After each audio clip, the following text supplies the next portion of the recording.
Hello' বন্ধুসকল, মই আৰু মোৰ কাজিন ব্ৰাদাৰ গৈ আছোঁ নদীৰ পাৰত। আৰু নদীৰ পাৰত ইমান মজাকৈ পকৰি বনায় আৰু পকৰিৰ লগত কেঁচা জলকীয়া থাকে।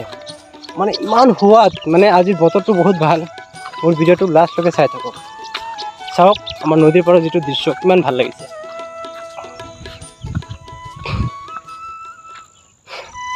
এই দৃশ্যটো হৈছে আপোনাৰ মানা নদীৰ পাৰত। কেনেকুৱা লাগিছে কমেণ্টছ কৰি জনাব। এইটো হ'ল আপোনালোকৰ বাঁহৰ সাঁকো। চাওক কিমান লং। ইয়াতে একচুৱেলি মানুহৰ অহা যোৱাত বহুত অসুবিধা হৈছে। এতিয়া বানপানীৰ দিন, বানপানীত মানে নাৱেৰে পাৰ হ'ব লাগে।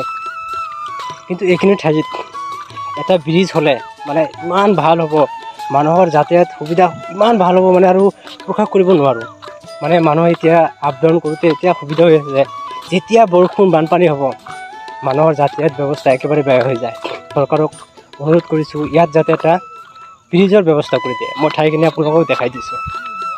ইয়াতে এটা ব্ৰিজৰ ইমান দৰকাৰ, মানে কি ক'ম আৰু। যেতিয়া বানপানী আহে এই সাঁকো দি স্কুলৰ ছাত্ৰ ছাত্ৰীসকলে পাৰ হৈ যায় আৰু বহুত অসুবিধা হয়।